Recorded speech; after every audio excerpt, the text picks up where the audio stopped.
তোমাকে ভালোবাসি হে নবী।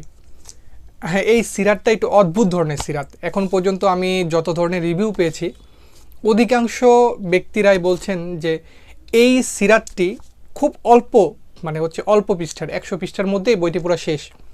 কিন্তু এই 100 পৃষ্ঠা একটা সিরা পড়তে এক একজনের অনেক বেশি সময় লেগেছে, কারণ এর মধ্যে একটা মানে ভাব গাম্ভীর্যপূর্ণ যে কথাগুলো, এগুলো অনেকের পক্ষে খুব দ্রুত পড়ে শেষ করা সম্ভব নয়।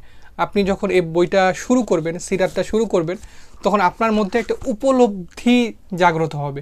আপনি প্রত্যেকটা পৃষ্ঠার মধ্যে, প্রতিটা লাইনের মধ্যে আপনি এক একটা বিষয় উপলব্ধি করতে পারবেন যে একজন ব্যক্তি, প্রথমেই বলে নিই, বইটি লেখক হচ্ছে গুরুদত্ত সিং, একজন বিধর্মী ব্যক্তি, কিন্তু উনি যে কতটা অনুভব করে এই বইটি লিখেছেন, আপনি যদি না শুরু করেন আপনি বুঝতে পারবেন না।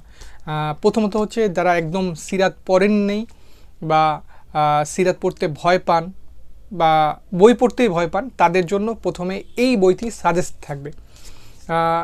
এটির অনুবাদ করেছেন, এটি মূলত হচ্ছে মূল বইটা ছিল ভারতের একজন লেখক, উনি এটি লিখেছেন এবং অনুবাদ করেছেন আমাদের সবার প্রিয় আবুতার মিসবাহ হাফিজুল্লাহ।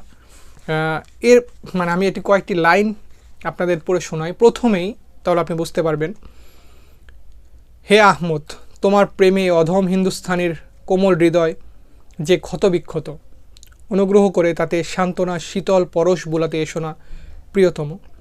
1400 বছর সাক্ষী, কোনো ইউসুফ, কোনো মিশরে তোমার মতো প্রেম সমদর পায়নি। কেননা তোমাতেই শুধু ঘটেছে বিধাতার অপরূপ রূপ মহিমার অপূর্ব প্রকাশ। তাই 1000 বছরের ব্যবধানেও কোনো পাষাণ এড়াতে পারে না তোমার স্বর্গীয় জ্যোতিময়তার হাতছানি। প্রিয়তম, তোমার দর্শন সৌভাগ্য লাভে না হয় বঞ্চিত হলাম, তাই বলে স্বপ্নের বাতায়ন পথেও কি একবার নসিব হতে পারে না তোমার দিদার। আপনি একবার চিন্তা করেন, একজন বিধর্মী ব্যক্তি যিনি এখনও যিনি অনুবাদ করেছেন, উনিও স্পষ্ট বলতে পারছেন না উনি পরবর্তীতে ইসলাম ধর্ম গ্রহণ করেছিলেন কিনা।